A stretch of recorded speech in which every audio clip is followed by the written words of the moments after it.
So, Tone, it's time to talk about our big show in April. First, I want to give a big thanks to Schedulicity and to Cosmoprof Beauty for sponsoring the show. In Maryland, April 7th and 8th. That's right. So, we're actually doing a show and classes, and we have the amazing Presley Poe and her friends. So, tell us about her friends. We have Blushing Maine, Sarah Jane Maples. Who just won an AHA. She sure did. We got Updo Guru, Casey Powell for those amazing bobby pin sculptures. It's amazing, right? Yeah. And from Project Runway, we have Jackie and Lynn coming in, and they're going to show some editorial work on the stage. And Lynn Huge does fans. And Lynn does the quickest updos in the world, so he's going to teach some of that as well. But then tell them what's happening right before the show. Right before the show and right after the show, we have Johnny Cash Livingston doing some tattoo barbering, brother. Yeah, and he's open for questions and stuff too. So if you have any questions while you watch him work. Yes, sir. Up close and personal. Also, another big thanks to Cosmoprof for sponsoring the Shadow Presley Poe, and we're going to have the winner there. Yep. Miss Stephanie.P.Hair. Yeah, so you'll get a chance to meet her as well. And a big shout out to our boy, Ben Mullen. Yeah, who's going to MC the whole event. Can't wait to hear him. So again, all information will be available at PresleyPoeandFriends.com. Check it out. Check out the classes, and it's going to be a fantastic weekend. Hey, welcome to your day off. My name is Courtney. Of course, I sit with my best bud, Tone. What's up, Tone? What's going on, brother?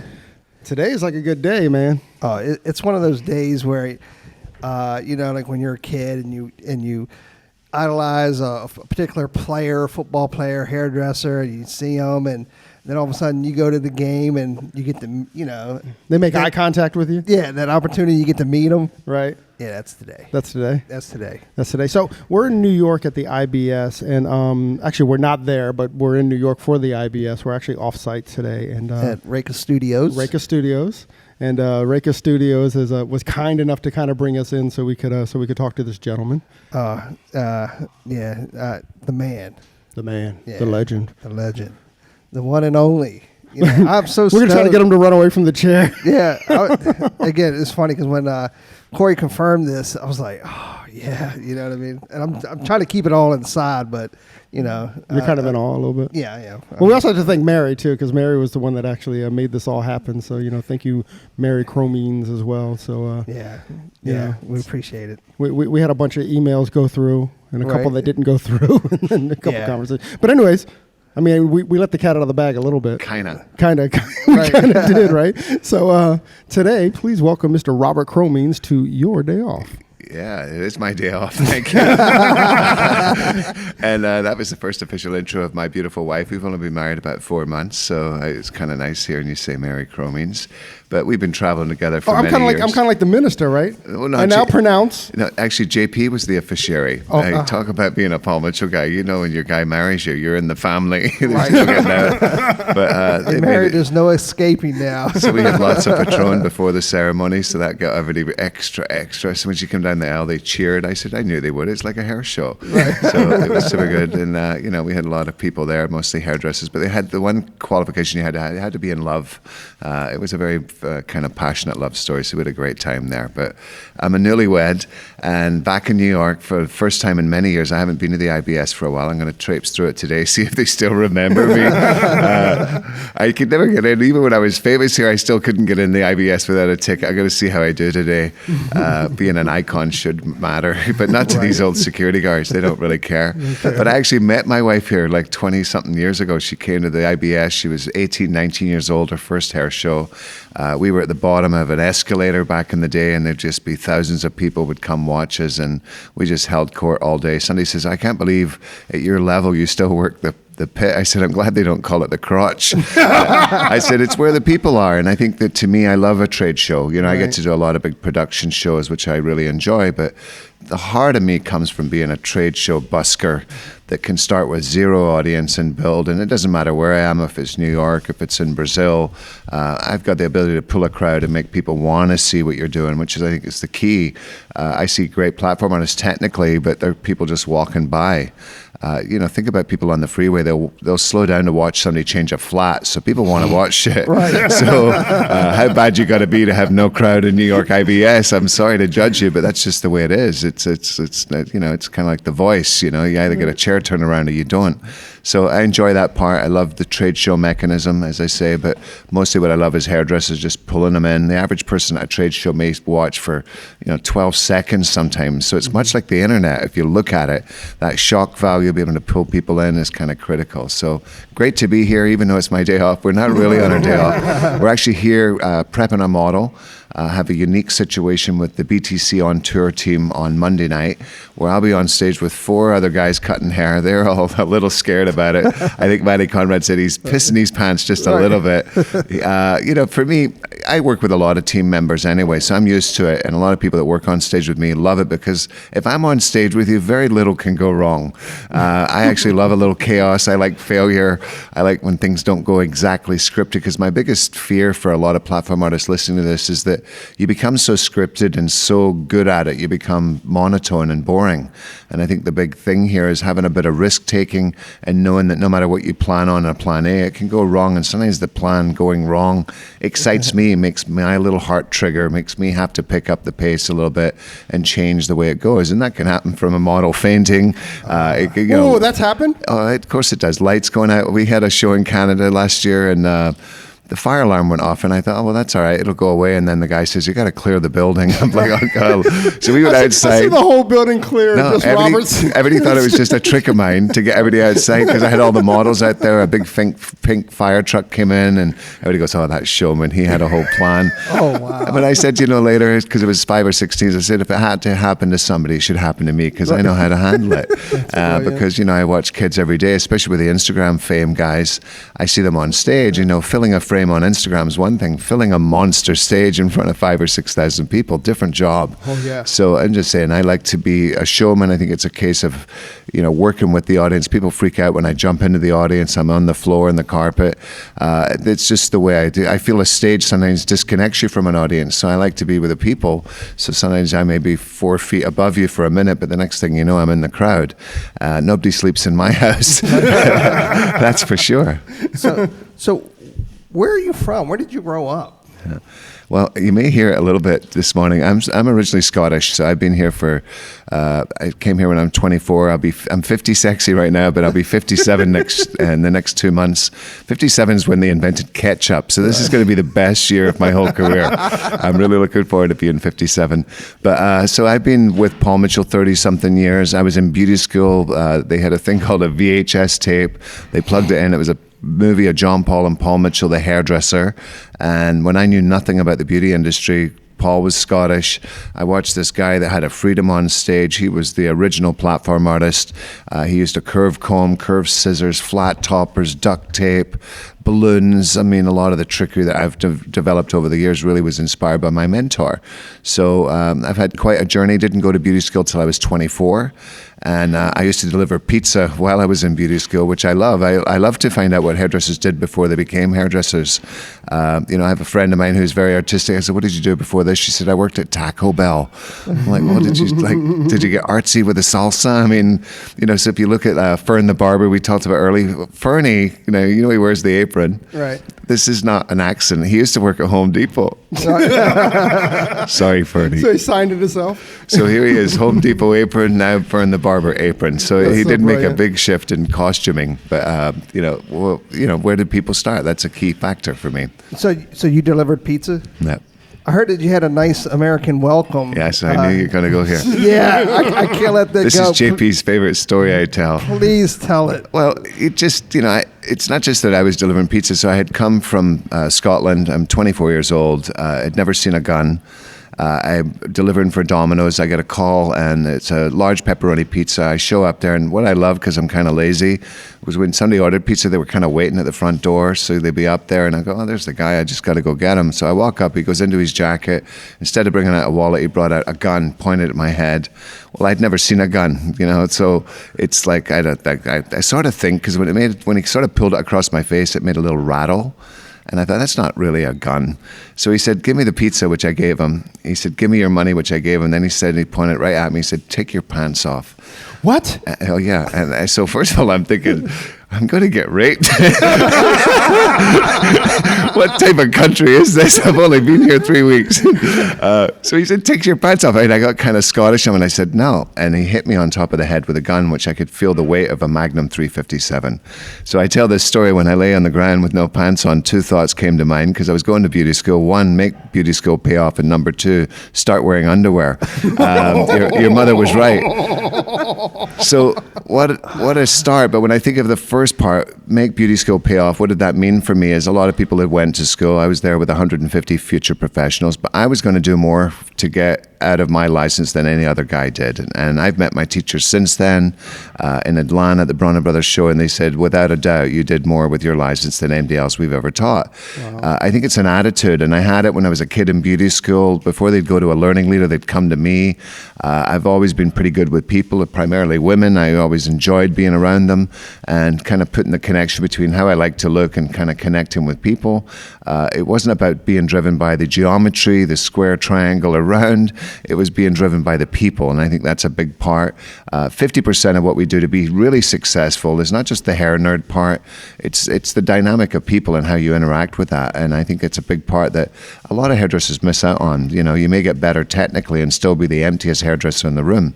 It's about how do you work with people. Hair shows are different. You know, for me, I pay models to come to hair shows, and clients pay me. So the relationship is very different, and I enjoy playing both of those dualities. I love that. I told you, Corey and I was having a conversation. I wouldn't tell him the pizza delivery story, and I was like, "Yeah, I'll let you hear it too," because it had me cracking up. It was like, "Oh my God, it's one of the greatest stories I've ever heard." Yeah, it's especially because if everybody's out here, they're visualizing me right now with my pants off. That's what I love about the power of suggestion. Right, yeah. So, did you always wanted to be a hairdresser? Did you know that's what you wanted to do? You know, I'm going to talk a little bit about lifestyle, but when I was a young kid in Scotland, I seen about 12 hairdressers come into a bar one night, and I said, what are these guys doing? They go, they're hairdressers. They work for a guy across the street. His name's Irvin Rusk. You may know who that name is. He was a mentor of mine, another Scotsman. So I didn't really know what they did, but I've always dressed a little strangely. My mother used to run a shoe store, and when I would go in to borrow money from her, she would pretend I was a customer until everybody else left because I wore like pink pants and craziness. And later on, my relatives said, you made your weirdness pay off. So I've always been weird. It wasn't after I became a hairdresser, but I do believe there is a rite of passage to it. But to me, the fashion, being around people, not having a dirty job where you're kind of working in a kitchen all day or whatever, I just thought this was a better lifestyle. Even though I didn't know much about it, I thought this would just be a groovier job long term, and no matter what, pretty much recession proof. You could do hair, you could do it anywhere, for any amount of money. So if even, we'll work for hair at the side of the street, I've got a backup plan for everything. You never know.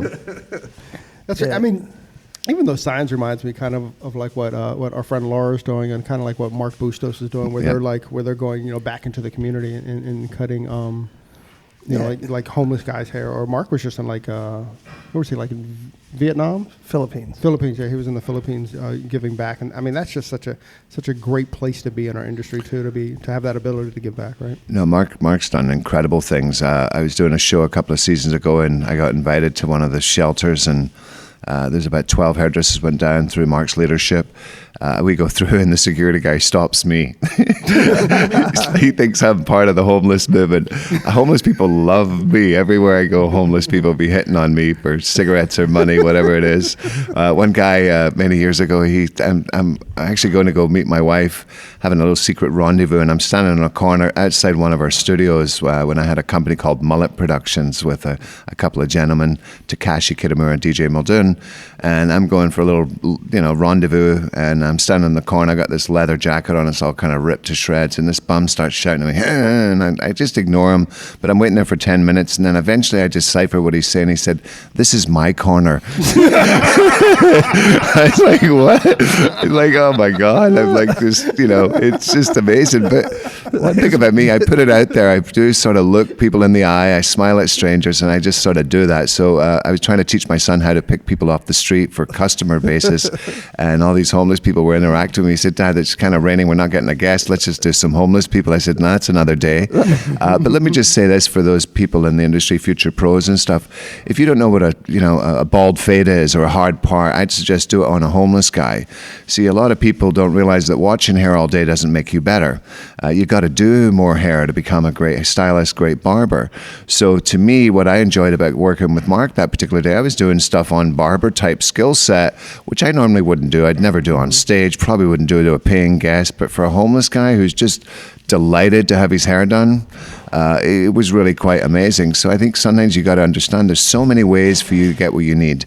One of the number one hairdressers in Brazil was homeless and broke for many years, lived in a very poor neighborhood. Right. Well, you think, oh my God, what a disadvantage. This guy ends up doing Giselle's hair. But the disadvantage wasn't really a disadvantage because he just started doing poor people's hair for free and became one of the most awesome hairdressers, and then it was easy to do the rest. Wow. So what most people need is experience and practice, and there's a million ways you can get it. If you're walking up to strangers, picking up homeless people, people that have been abused, battered wives, there's so many ways you can put yourself out there doing good for the world and also doing good for you, because you need the skill set, and without it, you won't get better. So what's in your way is doing more hair. So I'm just saying there's so many ways that a young hairdresser today can get it out there. That's just such brilliant advice, really. You know, I mean, you know, aside from like the Instagram craze and aside from all that, but even on that, like even a lot of people that we've talked to, particularly like Vivid artists and stuff, like kind of the key to their success has always been, we do a lot of free hair. You know, if you're waiting for the clients to come in, they're just not going to come in. But until you perfect your craft. Yeah, well, let's look at it a different way. Most hairdressers aren't going to come out and be super busy right away.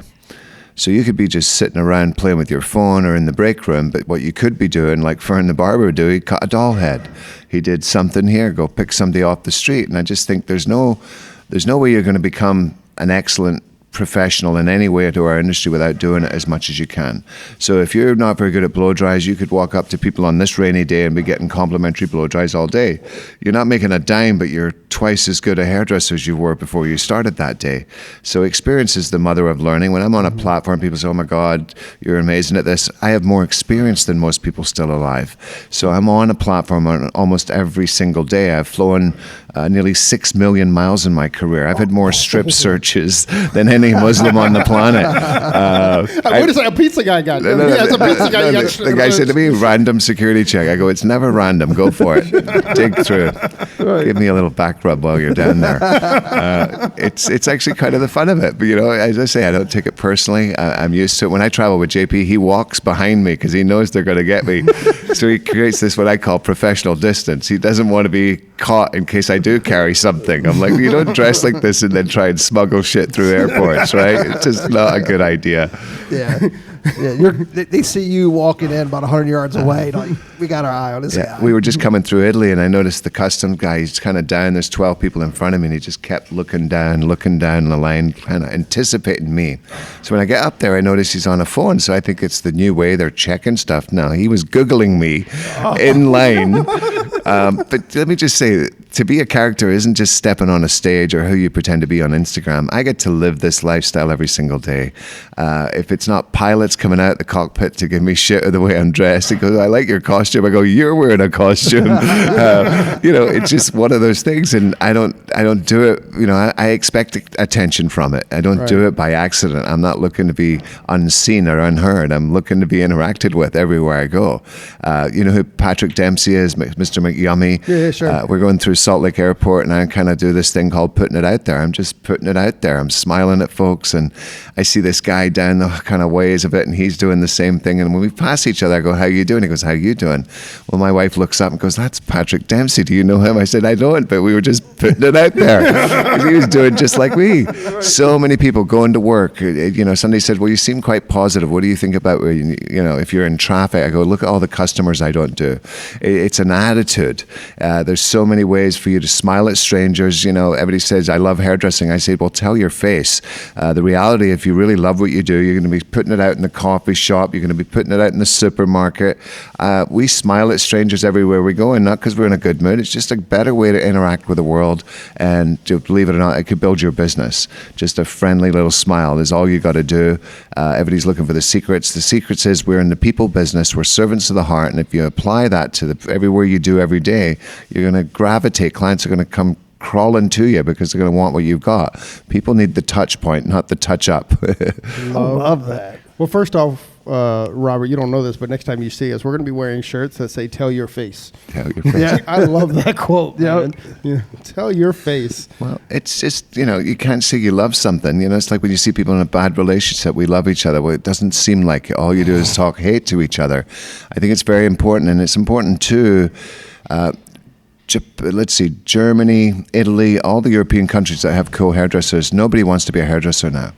Because I don't think the hairdressers there make it look as fun as we do, perhaps, over here. We got kids every day, thanks to Instagram, going to school. So I think it's a big part of what we do. And, you know, giving joy to clients. You know, some of these people don't get the love and things they need. So for me, I think it's a big part of the personality of a hairdresser. If you've got a great personality, this could be a great career for you. If you got great art background, it could be a great career. But if you got great art, but you're not got a personal side, it may not be good for you, because it's an interaction with people that makes it incredible, I think. And I think that's where the real payoff is. My favorite client, her name is Trudy. She's not going to listen to this, so I'll just call her out here. She's got more hairs in her chin than I do. She wears Birkenstocks, which I consider a form of contraceptive. She's 73, 74. I told her the last time she's in, let's go take your picture at the ring light. And she said, nobody ever takes my picture. See, we're touching hearts and souls. We forget that, you know, being a platform artist, all that stuff is grand, but you're working on people. And I just say I get as much joy out of watching Trudy light up in my chair as I do as doing a model in front of 12,000 people. There's two sides to it. You got to be a kind of schizophrenic in this world of hairdressing, and I get to enjoy, you know, multiple facets of it. But, you know, at the end of the day, I'm a performing artist, but the heart of me is a servant hairdresser behind the chair, just trying to take people. Well, you know. I kind of want to explore that a little bit, Robert. So, like, I mean, you've been doing this for like 30 years, and I get that. But was there a time, maybe early in your career, where you confused those two bits, like where, like, on the floor, like, you weren't being the servant that you were, and you were being more the platform artist, or was that part of your evolution? Yeah, it was actually the other way around. It was the worst part of it. I was so a salon hairdresser, I couldn't be a very good platform artist. I was super funny and clever with my mouth, but the way I stole shows in the early days was being real. So I'd have some 4 guys on the team, they'd all do some crazy stuff, and then I'd do a sexy long layer with these little bits around the face with a razor, and that was the moneymaker and the thing, because that's what they could go home and utilize. So if anything, my salon reality was showing people how to take a $25 haircut experience and rise it up to $200 without losing a guest. So I became a very reality-driven platform artist. I was really talking about my success behind the chair when I was a $400 a day earner up to $1,600. Within 18 months, I had changed the whole way I played it. So I was really doing not the platform artist usual thing, being, you know, a platform artist just means hairdresser from out of town. What I was being was the example of, this is what I'm talking about. So every hairdresser has a fear of raising prices. Here's how I raise my prices. Every hairdresser has the ability to do more clients. Here's how I did more clients using the help of a rising star, assistant, new talent, whichever way you want to call it. So instead of me just seeing 4 or 5 clients a day, I was able to see 10 clients without running behind. I also learned one of my most valuable systems, which we got here at Rika, Wash House, Sex in the Sinky, Who's Your Daddy? The fact that I would shampoo hair and clients because that was nice, and then I brought in a kid who did it to such a level the client never wanted me to touch their head again. So it taught me the value of experience over the technical. Most people want simple stuff. So the way to show off in the modern world is through the experience. Is it remembered or forgotten? So a great shampoo will not only get you great gratuities, it'll build reputation, frequency of visit, it'll lead to take-home sales, treatment. There's not a sharper tool in your business than your sink, believe it or not. In the UK, they call it a back bowl. It's like you want to go throw up in it. We call it a lather lounge. You know, to me, it's about making it a sexy part, but more importantly, it's about delivering an experience. And I think that all comes from the sink. Everything we try to do as hairdressers should be an experience-driven thing. So I think that's a part of it. So I then decided to take a few years out from the salon because I thought it was hurting the crazy side of me of pushing myself a little further as an artist, and I can almost go back in time and see where I triggered and started to paint myself in a new corner. I've always done things in a remarkable way, but it was simple stuff that just made sense to people. But then I just started becoming a little more freakish and saying, I want to do things that have just pretty much impossible. Like my 50-year birthday, I was in Emiliani doing a show, and I had a curly head of hair, and I said, I want to cut this a little differently. And I'd been freehanding curl, and I told Mary to find me a ribbon. I was going to do something with a ribbon to pull the hair down so I could cut it. And she said, I couldn't find the ribbon. I said, don't worry about it, I got it. And that day I went up on stage and I plopped my hat on the girl's hair and just pushed it down and cut around the outside. And people said, where did you get that? I said, it just came to me. They go, where did you practice? I said, oh, I never practice. I practice in front of an audience, because that's what the risk I'm talking about. If I was to judge most platform artists, they don't take enough risk. They go up there, they pre-cut hair for 2 hours backstage, then go up, stop, and put holes in it. That's not risky. That's premeditated murder. I'm just saying, to me, you want to take a risk, even to the point you fail. I tend to do a lot of hair on stage, so to me that covers me just in the odds and the algorithm. I do 7, you're going to like 2, right. But the reality of it is that risk taken shows the audience you're prepared to do stuff. And then if you take that to salon hairdressing, you've got to take a risk with clients. It could be a bang, a fringe, it could be shorter, more layers, stronger color. But without taking the risk, the client will get bored and leave you. And the same is true in a hair show. Without taking the risk, audience will leave you. You want to talk about a slow death? There's nothing like being on stage when people are leaving and there's no fire.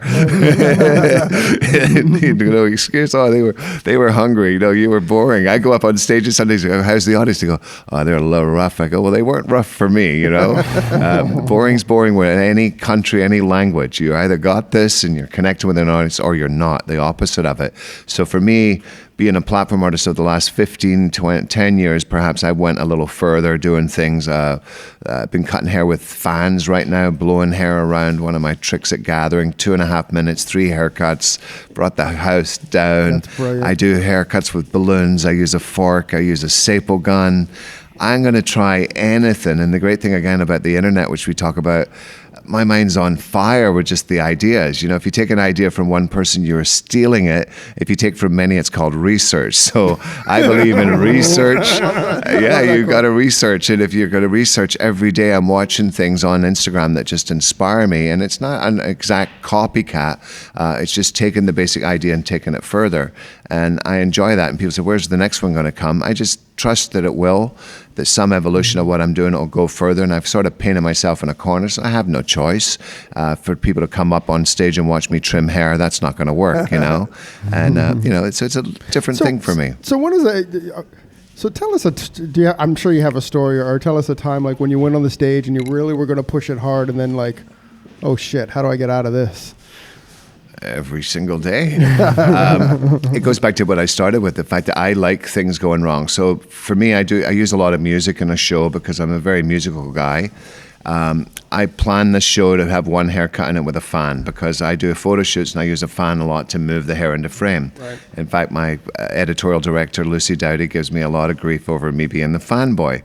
So just to give Lucy a little bit of this, I decided I'd take the fan and make a haircut. And I shared it with Angus. He said, oh my God, it sounds awesome. But then my musical guy made me the piece, and I heard the music and it's got bagpipes. And I go, that's not one haircut, that's 3. So the idea was, I've got 2.5 minutes of music. I could ask him to stretch it, but that's not how I think. I said, that sounds perfect. And as I listen to the music, I see the break on the first point. It gives me about 55 seconds. Next one gives me about this. And I plan this in my head without rehearsing on a stage, just in my head, listening to it as if I'm in the room. And as we get to it, the big stage we had built with an LED had a big open door in the middle, and I had not used it all weekend because I didn't really care for it. Mm-hmm. But I had JP come out, and everybody came out, everybody loved it. But my guy says, if you would just come through the door, it'd mean a lot. So I go through the door, and that means I'm completely away from the model and the audience. And as I'm backstage, I'm kind of patting myself down and go, oh shit, I don't have my razor. So again, think about my mind. I got 2.5 minutes to do 3 haircuts. There's no going back. I can't frame the music. So as I go out, I first of all don't have the razor in it. So my team ran in, suddenly the model's in place. I use 2 razors. So I double razor the kid, and I take all the hair and I blow it straight off to the roof, and I double razor. The next model comes out, the 6-second piece of music. I do double clippers to the front frame, and I hit it, bam, bam, bam, bam. At one point, the blade flies off, right? The blade of the clipper is gone. I still keep going. I ain't cutting hair for shit, but the crowd's going crazy. And then I throw the clipper into the audience. Mary goes, "You never throw the clipper. What's up with that?" I go, "When it's not working, what am I going to do? Hold it?" So I eventually get rid of that. And then I go for the third one, which was an A-line triangle bob. And that was just the hair blowing back to me. And I get it from behind. And I managed to get there. But you think about 2.5 minutes in my head turned into something else because I had failure at first because I didn't have the tools. I've got failure on the next part because I lost a blade. But then my whole team come into it, and I just lose thought of the audience and everything else. I'm now in a moment because enough went wrong that I'm no longer thinking about what I planned. I'm just reacting. Just doing. And it's kind of like in my living room. It doesn't feel like you're in front of 4,000 people doing a trick. So the kind of things that can go wrong, and we mentioned a model fainting, and when somebody does that, the whole room goes with them. So, when you see somebody faint, everybody's like, "Ah." So at some point, you've got to pick it back up again. Now, you got to give it a little grace period. You can't just pick it up right away. You got to be polite. But I remember it happens to be on stage, and I said to him, and somebody goes, "What are you doing?" I said, I hate that when it happens to the salon because I feel guilty taking the money out their purse. So then the audience laugh, and then I move back through it. So if you can make an audience laugh, you can pretty much get out of anything. You don't make mistakes, you make discoveries. There's things can go wrong. Sometimes a model will tell me she go to this length, and before I'm going up on stage, she'll drop her hands a bit. I'm not trying to hurt MD, so if they want to be longer, they want to be shorter, I'm pretty open to it. I'm pretty flexible. I'm not stuck on last year's collection. I'm not stuck on the look of the moment. I don't cut hair perfectly. I cut it perfect for you. And I think it's a big difference. I watch a lot of stuff on Instagram. It's just one length, one line, chin down cutting. And as much as that's awesome and beautiful, it's very robotic. And I'm just saying that I don't think that's the end all, just being precise to that level. So to me, it's about imperfections. I seem like John Legend there. It's about your imperfections. And I think sometimes if you think about most of the beautiful haircuts I see, and then they spend 25 minutes poking holes in it. Well, I kind of cut holes as I go. so I don't have to waste my lifeline and get liver spots at the end of the day. Not bagging on these guys. It's just a hair show has a limited space of time. The great thing about Instagram, it has an edit. A hair show has no edit. So what I've learned over the years of doing hair shows is how to edit out things so that I can make the show run faster. If it's 400 people and larger, once you get past 400 people, it's a show. I don't care what you call it. You can call it a love-in, you can call it whatever you want. But once you go past that, it becomes a show. So the bigger the audience, the quicker I make a show go. So if I've got 5,000 people, that show's going to happen in such a quick pace to you. You're not going to feel like it's dragging. And if you think of some of the shows you see, they drag a bit. That's just it, because they're not getting rid of the superfluous like you would if you were editing a movie. You've got to get rid of what doesn't matter.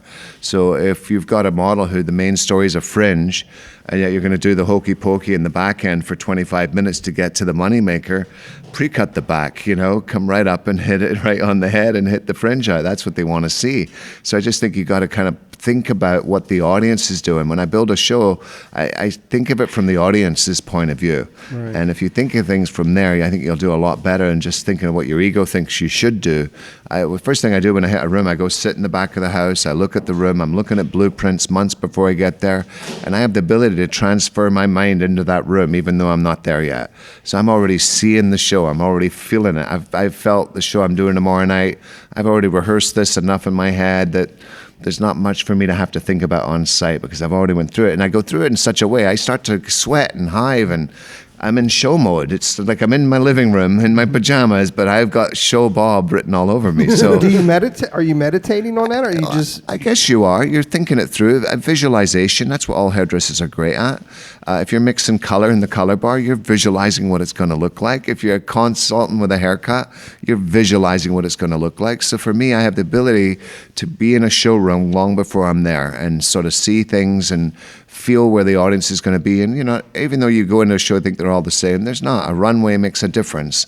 A flat Stanley stage, LED, all these things make a difference. And I think, again, looking at the size of the audience makes a difference on how quick it's going to move. So, I think for a lot of people, they get to the site and then they start looking at stuff and seeing what to adapt. I would just suggest you get in there long before you get there. It'll make a difference. Awesome. That's great advice. And again, obviously, I'm sure you've gotten better through experience, as we were talking about earlier about experience.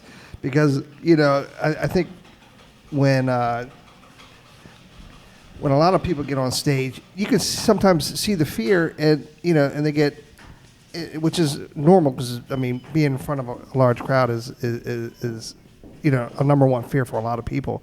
But you make it look so effortless, and I'm assuming it's through experience, through just being able to see it in your mind's eye over and over again, or you're like, F it, I just don't care. You know what I mean? There's a little bit of effort in there. I think that's probably Yeah, well, to talk about experience is not the obvious. People say, I want to be on stage. Well, there's two ways to be on stage right now. One, it could be in a small salon with 4 chairs. Instagram is a stage. So when people say, I want to be on stage, I go, well, what stopped you? Instagram is absolutely free. Facebook is free. So what's stopping you? What's in your way? Nothing.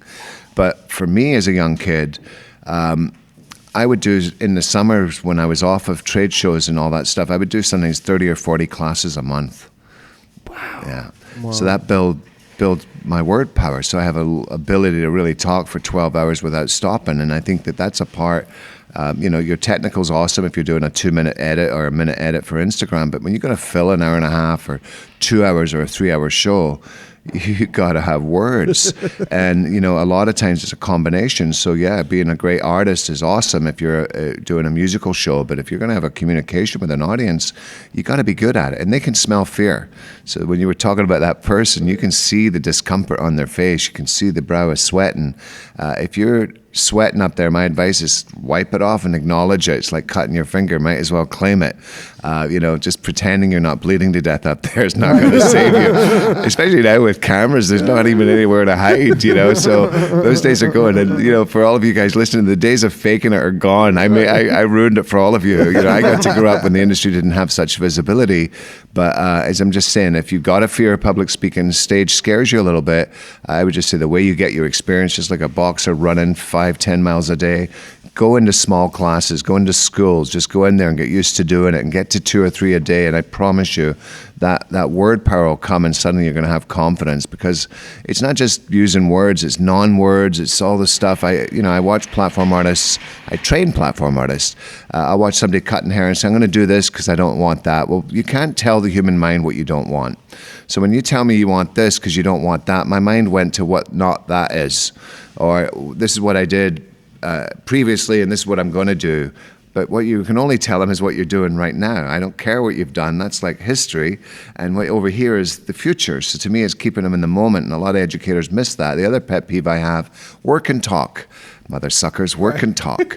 They put their scissors down, they start storytelling. I'm an awesome storyteller and I can get away with it. But I also, in the same 45 minutes, did 7 haircuts. So to me, it's about learning to walk the talk, and working while you're talking is a key essence for the audience to keep engaged to it. And so many people I see just do not understand that. They just want to talk or cut. And when they do talk, I tell you what you did, what I did. The brain does not get that. That's not how the brain works. We're visual people. We need to see that. And if you show me exactly what your hands are doing, I'm going to learn what you're showing me. But when you get me confused of what you did, what you've done, what you're thinking, what you don't want, that's just a bunch of bullshit, to be honest. That's not teaching. And people probably think I'm the most unstructured person in the world, and that is absolutely untrue. I have scripts, storyboards. Structure increases learning 40%. So even though I seem like I'm just pulling it around from the atmosphere, I'm just saying the structure is an absolute key if you're going to be a teacher, and working and talking is a big part if you want to be taking care of the learning audience, not just how you feel about it. If you really want people to learn and be educated from what you're doing, get used to working and talking, make it a habit. And if you're in the salon listening to this, it's not a bad habit to follow either. It's called running behind. I once ran so far behind the reservation. She goes, "What's up with you?" I go, "It's your fault. You booked me 3 old ladies back to back." She said they weren't old when they came in. So I'm just saying the pace of a salon hairdresser is just as important. So again, being more efficient, that you can have conversation with your clients without stopping. And the same should run true on stage, in my opinion. Oh man, there's so much that you've seen or touched in our industry. So we talked a little bit about, the early days. You knew you always wanted to be with Paul Mitchell since school. Yeah. Right. We talked about you in the salon, and we talked about you entering the whole platform artistry work. And now you talked about the last 10 or 15 years where you have really been trying to push it a little bit more. Where do you see hair? Do you see social media still having the impact in the future on hair as it has today, or do you see it shifting somewhere else? Now, without a doubt, I've always loved motion. I've always loved videos. So we used to make them kind of more for fun or show support. I'm fascinated with it. I shared with you guys earlier, I have a haircut right now with 1.7 million views. I just love it. Now, there's a bit of shit talk on it. Right. So here's my statement here. Opinions are like assholes. Everybody has one. But unlike an asshole, every opinion should be probed. Yeah. So it's like when somebody does talk shit about me, sometimes if I do dare to look at the comment, I look into their little life. And it's amazing because, I have no problem disliking something, but I just smart enough to know I shouldn't write it down that I dislike it. And some of the people, shit people want to talk. To me, try and find your favorite thing, and if you got nothing to say about it, don't say anything. But that is just the industry. But it's that anonymity that gives you that ability to talk shit, But think about it. You're in an audience doing a show. There's people in the back row going, "What the hell's that guy doing?" What's he doing with all those fans? Yeah, the only thing about Instagram is it's showing it. But think about what Instagram has changed. Rainbow hair, barber movement. It's created a whole bunch of celebrities that used to be coming just from manufacturers. And to be quite honest, sometimes watching a lot of manufacturers do their stuff was sounding like Charlie Brown's parents. Wah, wah, wah, wah, wah, wah, wah, wah, wah. So the reality of what's happening in the industry, I don't think will ever go away. Transparency is what we all need. So if you're an owner of a salon, you want to be a little more transparent with your business, because the old day of keeping the book locked down and making sure they don't see their customer list, those days are over. Everybody has a contact with them. So I think this is the years of transparency. So you're able to see more than we've ever seen before. And I don't think that's ever going to go away. And like I mentioned a little bit before, because young artists are seeing all this stuff, people, instead of going to graphic school, are becoming hairdressers or barbers because they see an industry they could really find a lifestyle in. Because making people's business cards would not be a sexy job, in my opinion. Now, if you're making somebody's cards and you find it sexy, you can call me and disagree with me. But I just think this is the most brilliant time of our hair industry. We're going to see much more coming in and more talent than ever before. And I think the industry in the 1980s, 90s, there was a bit of fakery. Nobody was seeing it, but now there's just no hiding. And I think it's getting better and better. So I don't think it's going away, not at all. I think it's just going to continue to be the way we communicate. But let's talk about it in a client world. It's how we should communicate with clients. I've got a beautiful model over here. We're not talking about angles and shit. We're showing each other pictures.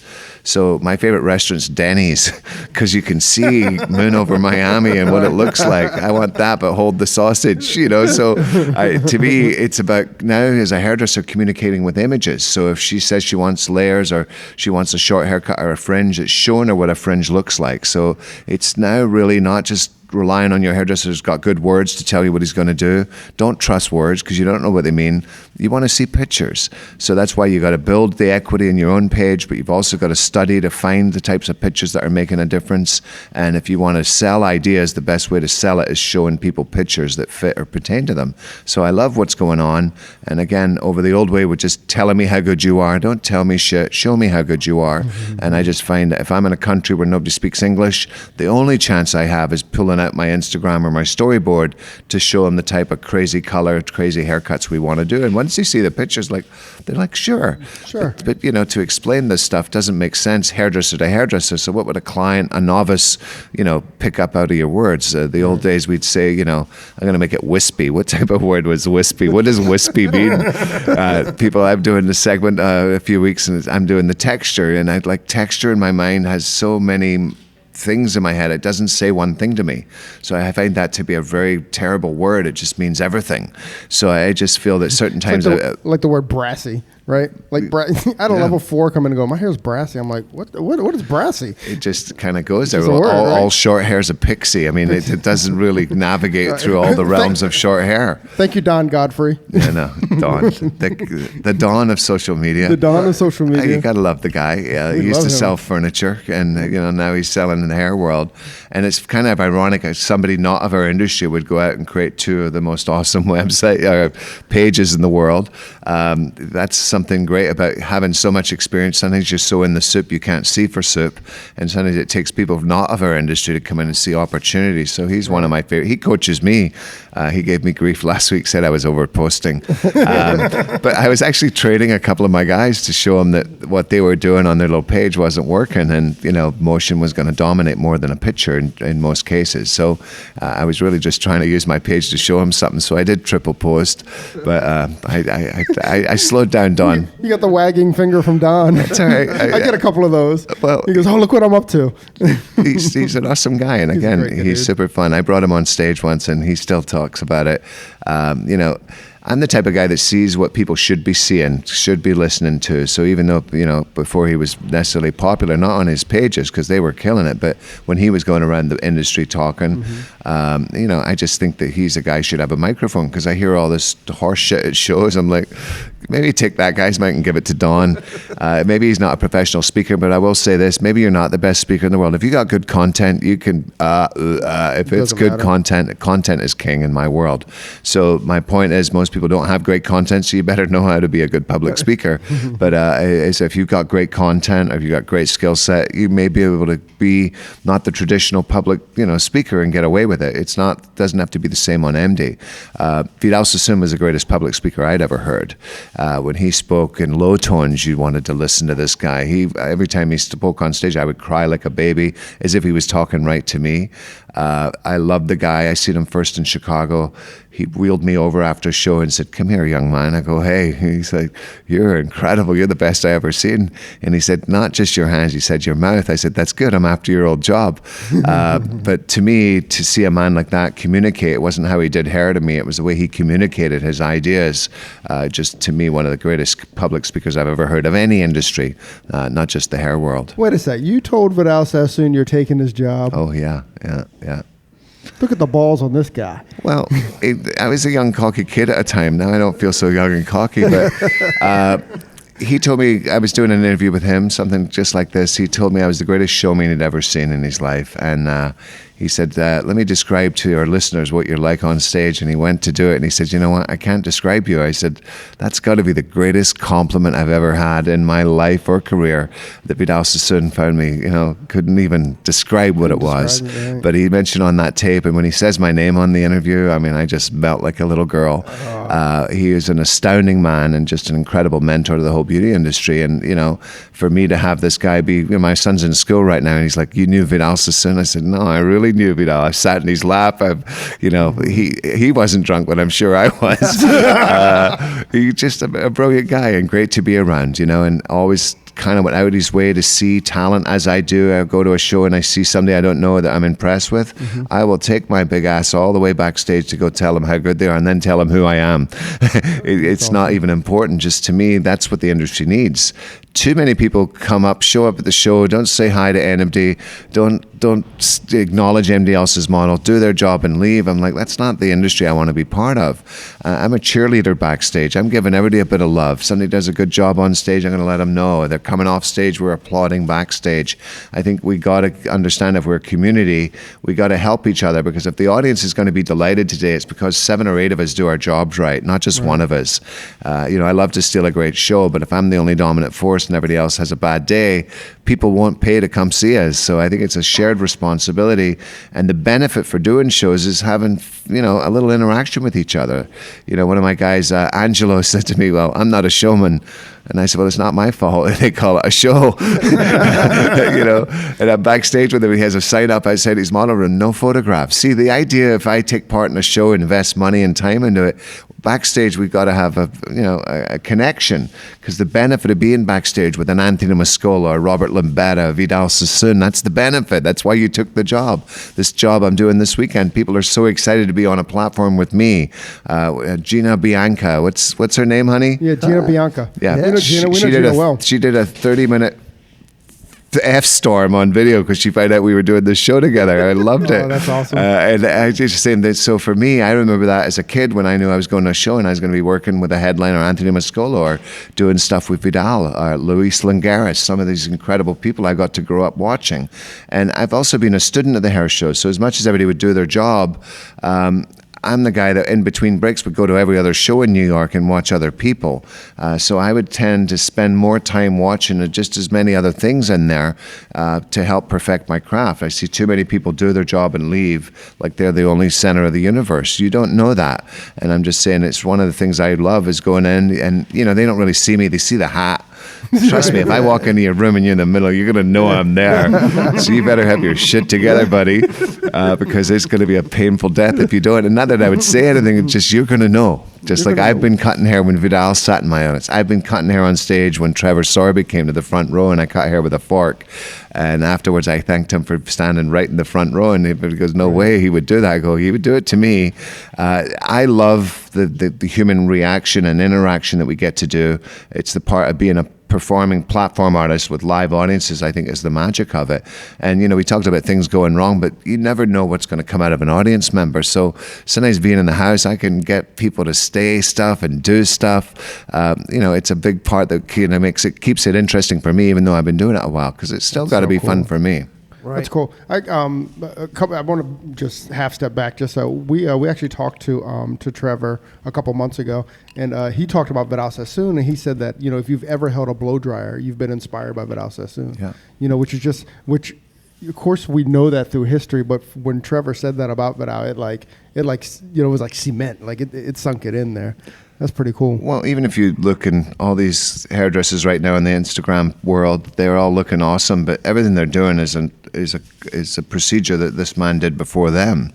And I would ask Vidal certain things like, did you invent? He didn't call it a blow dryer, he called it the hand dryer, because the world thinks he invented it. He says, he wouldn't even claim it. He said, well, at the same time, other people were doing it, and he was so gracious about it. One of my favorite stories he talked about was a lady that he was doing her hair. She was a model, had got married, had a couple of kids, and kind of lost her figure. He had just done the 6.7 haircut, which is a big haircut around the 60s. Moffat was one of the clothing designers. So this girl came in, pretty much was complaining about her marriage, just like every other client in the world. And Vidal kind of listened to her, and she said, what I think would really fix my marriage is me having the 6.5 haircut, 6.7, whatever it was called. And Vidal said, no, you can't, you're not ready for that quite yet, because she had kind of put on a few pounds. He actually sent her to Weight Watchers. This lady over the next 6 weeks started to lose weight. She was going to a trainer. He called his designer friend and had this designer friend make clothing for her. And she came in the 6 weeks later all ready for this new haircut that was going to transform her marriage. And Vidal said, you're still not ready. So he sent her away again. And this happened 5 or 6 visits to the one day came and she was looking good, her cheekbones. And he loves facial features, the cheekbones, the jawline. I mean, he could make it sound like he just wanted to eat it. He could see her features. He could see her bones. And he gave her the new haircut. 3 days later, he gets a tap on the shoulder. It's the husband. And he said, Vidal, I just want to thank you for giving me my girlfriend back. See, he was a heart and soul stealer too. It wasn't about the geometry. It wasn't just about that. But this man was the first to change how we thought about ourselves. And I think that's why Trevor holds him in such high regard, as is most of the industry. And there's not a school in the industry using a curriculum that didn't divide and conquer from the Vidal Sassoon originals. That is just the word precision that we all shoot for. Craft hairdresser is just another way of saying precision. I just think there's something to that he's had a huge hand in it. I worked in New York years ago with a photographer called Richard Avedon. You guys ever heard who that is, Richard Avedon? I don't don't know the name. Google it. He did a movie called Funny Face with Audrey Hepburn. Oh, yeah. He's Fred Astaire played my photographer friend. He's doing a shoot with Vidal. The old days, the hairdresser got no respect. He's like, send the model out. Avedon says, send the model out. Vidal said, I'm not ready yet. He's like, I'll come back and get the model. Vidal would not budge. He wouldn't send the model out because he knew the hair had priority just as much as makeup, as wardrobe, and as the photographer. And it turned out to be a great campaign. You know, to me, and I'm doing this interview, he said he had a walkout when he opened his first salon. So he's doing a photo shoot, depressed because he just had six stylist salon and 3 walked out at him. And I just want everybody to hear this. If it can happen to Vidal Sassoon, if it can happen to me, it can happen to you. So I'm just saying, as he moved forward, he started a new empire with partnerships that gave him much more safety as he moved forward. And that way he was able to build a company that he had people committed to that were going to be there long term. So to hear Vidal's voice crack after maybe 50 years absence of this walkout, like it felt like yesterday for him, I'm just saying, he's a remarkable guy. He had poor dialogue. He learned to fix his language through going to acting school. I mean, this guy didn't have it ready for life. He was not destined to be the king of hair. But yet, if he put himself in these places and did things that nobody else would ever think about. So a remarkable guy, remarkable. That's amazing. Because I mean, I went to the hair school in the early '90s, right? And even it was either Tony and Guy or Sassoons. Everybody was talking about, but everything went back to Sassoons, right? Precision hair cutting, like you were saying. He has touched, I think, probably every hairdresser, whether you know it or not, in one way or another. Yeah. Quite a guy. And just the sweetest guy, sweetest, just a gentleman. So, yeah, definitely missed for that. And again, everybody should watch. He made a beautiful movie, worth a watch. I've seen it. The Michael Gordon one? Yeah, it's a beautiful one.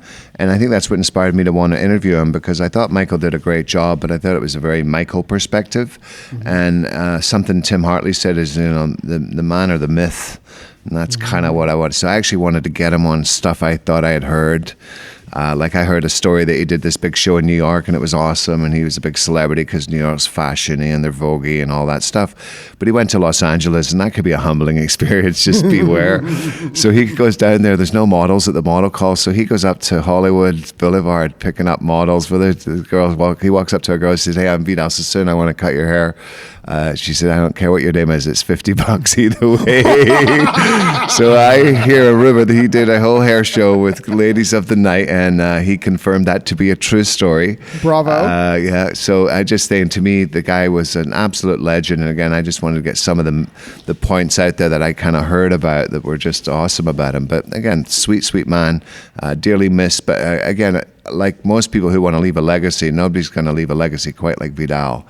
He has changed the world a million times over. And then if you want to look at some of the top talent in the world that does work on stages I do, there's not many. Seiko is one. I mean, you've got so many people. DJ Muldoon. I mean, you just go down the list. Some of the guys I work with, I've got one here from New York, Cristiano. There's a lot of that. Angus Mitchell went there, so we've got still a touch point to that. And, Vidal Sassoon's still much alive, and so many people. Oh, that is... Preach. That's what I feel like I'm sitting in a sermon. Minister Robert. Yeah. It's the headphones and the microphone. That's it, man. Makes it all intimate and close and stuff. That's crazy. So, as we slowly start to wrap this up, again, we truly appreciate just allowing us to kind of pick your brain and inspire so many of our listeners. I'm sitting here as you're talking, just kind of going through my mind, like I'm 50. I'm fired up now. I'm seeing things. I'm like, because you were dropping so many just mind-opening bombs of how we should be, what we should be doing to help each other. You know what I mean? Mm-hmm. We're in one of the greatest industries in the world, and we can really help and build each other up, and that's what we should be doing. And that's one of the reasons why we started this podcast.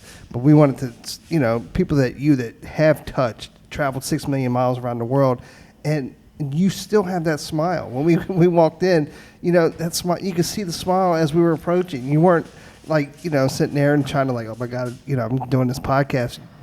Your face was warm and welcoming, and you invited us in, and I truly, truly appreciate everything you have done for our industry, and just even today by allowing us to get close my to pleasure. you.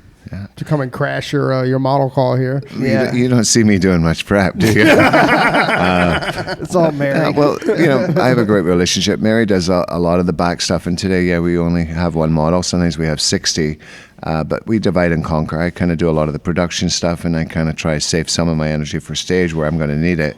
Right. But the team that I travel with most often, led by Mary, just are miracle workers. We just did a 3-hour show in Israel, and all they could talk about is they'd never seen an artist on stage smile more than me. And I say, the rest of you should shoot yourselves in the face if that's the way I beat you. It's just something that I do, and I've always been grateful for it. Again, when people, I remember the person that stopped me the very first time and said, can they take a picture? And I still take thousands of pictures. We have an event coming up in a few weeks called Caper. There'll be 3,500 future professionals.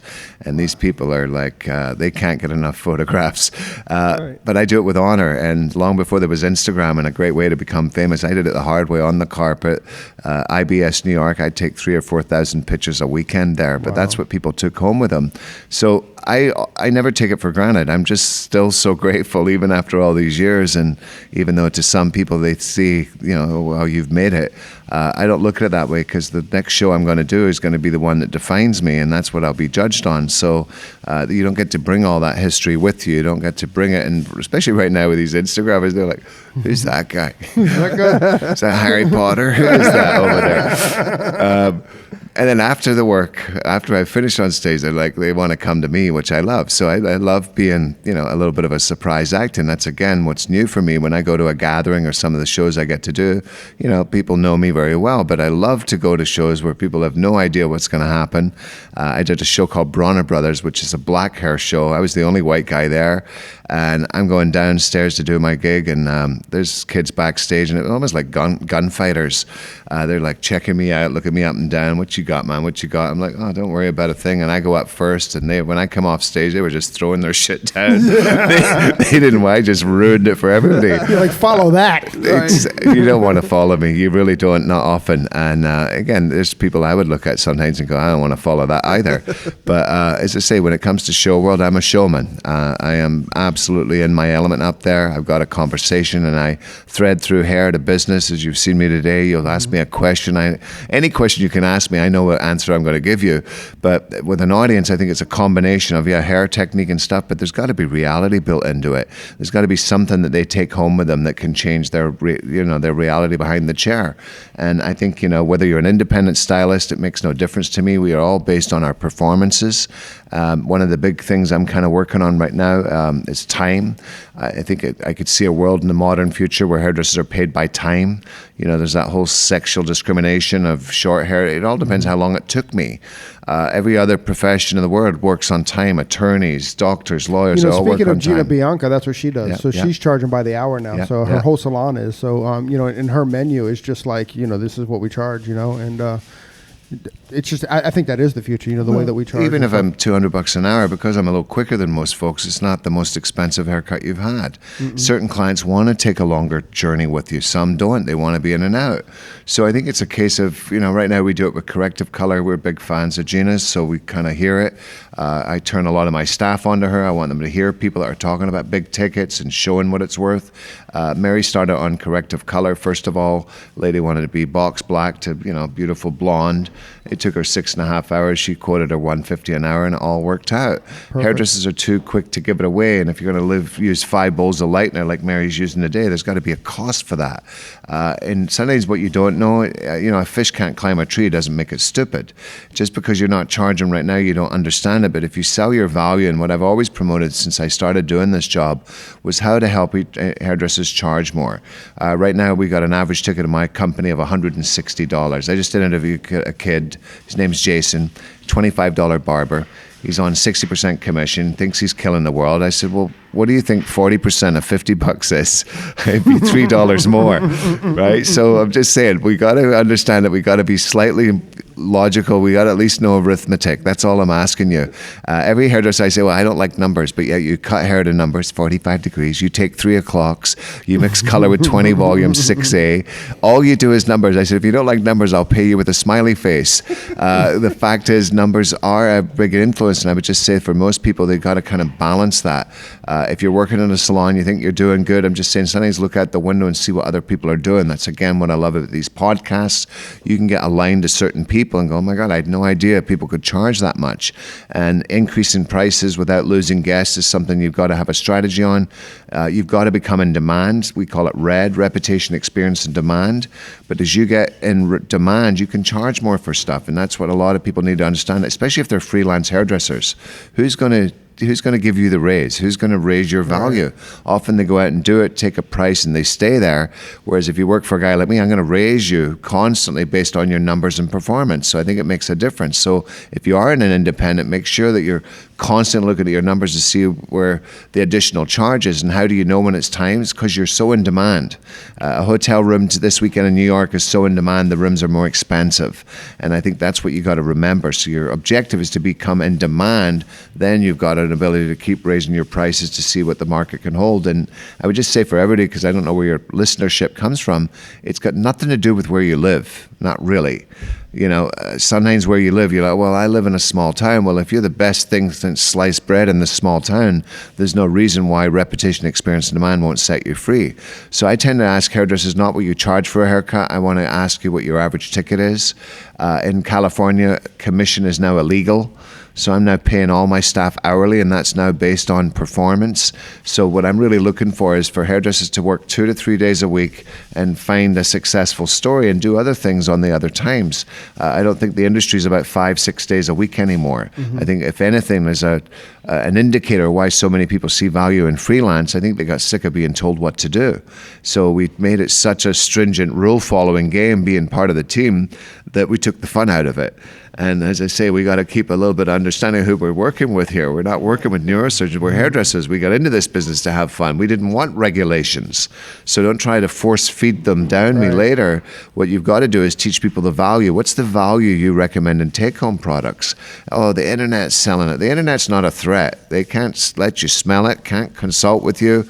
If the internet's smarter than you, yeah, you've got trouble. But if you've got to be a little smarter to make internet not be a threat to it. So I think there's so many things we're going through right now, but to me it's about understanding the numbers are just as important as the technical. A lot of kids are getting carried away with the technical but not understanding they've got it. You can't be a starving artist. I think Behind the Chair just did a thing here and they said the average income is $24,000 a year. We're charging $25,000 in some of our schools for an education. Wow. So we've got to work on that, and I'm just saying charging more is the dream I have. I want to see people getting paid, and if you're making, if you're having fewer clients with more meaning, you don't need to be killing yourself. Yeah, so this little kid for $25 is doing 10 haircuts a day. At $50, 5 a day will set you free. So it's just a case of understanding what you want and being clear what that is, not just on your goals of being a platform artist educator, but financially, what's your goal? What's the number that would set you free to give you the lifestyle that you want? And I think that's a big part of what I'm looking at. And whether you're a working mother or whether you want to travel the world or be an educator and a hairdresser, I think it's a blend of things that people want these days, not just a job for 60 hours a week. Those days are gone. Are you teaching that at the schools as well? I would say at the schools, it all depends because they're in so many different states. Whenever I'm in a school, I'm talking business. Like I said to kids, where are you going to work? Most of them don't even have an idea yet while they're in school. I said, what are you going to ask a salon owner? The first question I would ask any potential salon owner if I was a future professional, how many walk-ins do you get a day? And what's your average ticket? Because no matter what the pay rate is, it's going to be based on the average ticket. So if I walked into a salon, they said my average ticket's $28. If I was making 50%, I'd be making 50% of 28. You come to my salon, I say our average ticket's $160. You can do the math. So 2 key questions if you're looking at that. And I think to me, there's more reality. Not every hairdresser is going to beauty school thinking they're number savvy. They've got to become number savvy, at least 50%, and it'll help them understand everything else because eventually hairdressers get burned out, not because they're not enjoying their work, they're just not making enough money for it. Right. So the average of the industry is 1.1 services per guest, which means they're doing 10 haircuts to every color service coming in. And there's other ways, like barbers, frequency of visit. You've seen the billboard, McRib is back. Right. It's not because there's a shortage of pig. Right. What they're doing at McDonald's is spiking their frequency of visit. So what barbering has showed you that frequency of visit could be up to 20 visits a year. Wow. So chemical addiction, which I've been selling for 35 years, don't forget, I created the color bar. That word is mine. I actually own it. I own that word with JP, color bar. Shit, I got some signage to take down. Doesn't matter. It's everywhere. It's like Vidal, though. People asked him later, were you worried because other people ripped off your idea? He said, no, when you're bringing common knowledge to an industry as a visionary, you get what you get. I've never felt mad about people doing it. Furniture companies buy me drinks when I'm at shows. To me, it was changing how people play the game, and the color bar did that. We used to do it in a dispensary where you walked away and mixed a mystery bowl and came back. A color bar is an interactive celebration of color. So even a haircut client could get excited enough to experience color. So I think, to me, if you really want to change the industry, do that, and it'll all come back to you. So for me, like teasy, everybody's doing back comb balayage. I started cutting hair and coloring hair with teasies 25 years ago, long before Instagram was even known yet. And it's everywhere. But think of what that means for an old guy like me. It gives you a lot of pride. And, whether people recognize where it comes from, I don't think that's the point. For me, it's the principle of it. I don't often talk about it. I take it for granted. But where I get the biggest kick, we have 116 schools. The school she goes to has a color bar, has a wash house, and it has take home. These are all systems I developed that are becoming common knowledge every day. People don't fail in our industry, systems do, and that's what we're trying to work on. So for me, it's about leaving an impact and leaving something better, but I've always been passionate about making money as a hairdresser as I was about the artistic side, and I think that's a big part to remember. And it doesn't need to be $1 million. It's just a case of what sets you free. What is your lifestyle? What is that for her, for me, for you? It's different for everybody. I once made a statement, I make $1 million a year, but I still spend 1.2. So making the money doesn't change shit. It's really just a case of what you do. But again, it is a great way to keep score to do more. And I think I pay a lot of attention, especially for the people that work with me. I'm trying to change their values every day and getting them to that higher proportion. So on that higher ticket value, they're able to do less clients. Some hairdressers doing only 3 guests a day can have a $900 day. This is a beautiful thing here if you can kind of put all 3 services together. Treatment's a big one. Everybody needs treatment. Everybody needs to be in therapy. So I'm just saying, if you look at a client coming in, she's down for a haircut, there's so many great ways you can upgrade that experience that will make you a much more successful hairdresser, not by trying to get thousands more clients. Most hairdressers that just work on new clients, often are losing more than they're ever getting. Loyal clients is all you need, and you only need about 100 loyal clients coming in 6 or 8 times a year with a reasonable average ticket to make any type of living you want. My wife's an example, working part-time, makes $100,000 a year working part-time behind the chair. That's a beautiful business right there, and it's not the norm, but we got work to do. So I can't wait till there's an Instagram page on money, much like Gina's done. One of the balayage girls, Lisa loves balayage. She's on one of Gordon's there. My staff loved that one because she talked about the money. I think it's a critical part, and it's not just about art for art's sake. There's got to be some financial compensation, and we shouldn't be scared to charge it if you're in demand and you're doing the right things. If you've got a $50 haircut, it's not because you cut hair really precisely. It's about the experience that goes around, and that's what wash house, color bar, all the things we brought to the system make the difference on. Wow. That's yeah. Like I said, we could do another 6 hours with Mr. Cromeans here.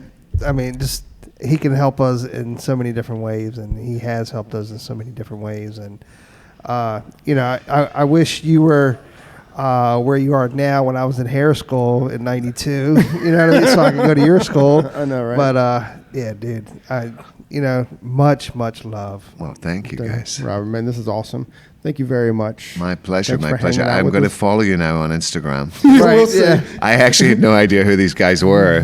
I thought they were coming in to mug me or rob me. I wasn't quite Hey, sure. if you're listening to this, I want you to go check our Instagram, and if Robert's not following us by I'll the be time this following comes it. I'll out, have it. then I I'll want have you it. guys to bombard him with DMs telling him to follow us. Yeah, and give me a follow. A couple of years ago, Mary Richter gave me grief and said I wasn't working on my Instagram number. That's because I was an icon of the beauty industry, in all fairness.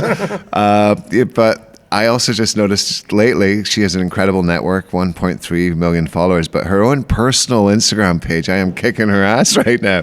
Are you calling Mary Gable out? I am just a little bit. So right now I'm on a personal journey. I've been using IGTV, which I love because it gives you a longer format. I've been killing that, doing real well. But I'm just saying I like to communicate to the industry. I used to fly around and do all that stuff to see them, but now I feel quite comfortable on my phone whenever I feel like talking to the industry on a train ride.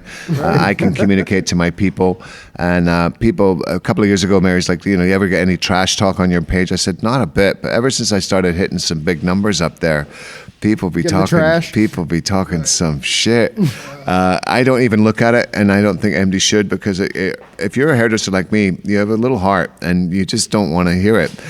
So I just, even for me, as tough as I may seem, I just don't open it up. I don't look into it. That's good advice. And whenever I tell people, I told Hairbrained a few weeks ago, if you look at the shop, I said, but don't read the comments. But you know what people are going to do, because you can't avoid it, don't they? Like, let's see the comments. Wait a second, you just said you can't, the human brain, you can't say what I'm avoiding or what I'm not you doing. can't avoid a don't is what it's called. That's right. Yeah. So So a lot of people don't do this, don't do that. Well, if you tell a kid don't spill your milk, the kid will spill the milk just to see what it looks like. Right, yeah. So it's part of the human mind, and I don't really study it. I just kind of see, you've got two things in life education. You've got an IQ and an AQ. I'm strong on the AQ side, not the IQ, and most people in our industry are stronger on that. Mm-hmm. It's about your experience of life that you've got to bring to it, and I think that's what hairdressers are great at, no matter where you're coming into the beauty industry. If you happen to get into the industry later in life, it doesn't matter, because you've got an AQ, which is your acquired experience. It's much better than an IQ. I didn't learn typically in school because I couldn't read books, but I'm a smart guy. So it's how you learn, and that's the key thing, and I think that's what makes me connected to the beauty industry. There's a lot of people who learn like we learn. When I do jokes on stage, I know the audience is going to laugh. I said, I'm not a precision haircutter. I stopped cross-checking my work because I was so disappointed in the results. Everybody laughs their ass off. Now, that's not because it's so funny. It's just because everybody's kind of a little bit like me. You'll get the phenomenal exceptions to the rule that are, perfect, precise people.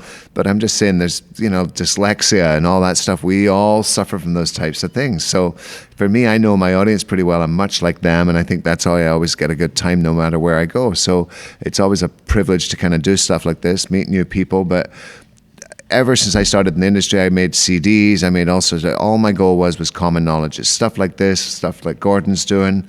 It's what Instagram's doing that's going to give kids that live in Minnesota and all around the world that would normally have access. And I promise you, no longer do you have to live in New York or LA to become a dominant force in the beauty industry. It could happen from anywhere. And what I love is still being involved, still being able to make the kind of passover from the old skill to the new skill, still being able to communicate with modern technology. And I think it'll just become more and more and more effectiveness, the way we're able to train and not necessarily be on flights everywhere, in a room together. So keep up the good work. I'll follow you today, I promise.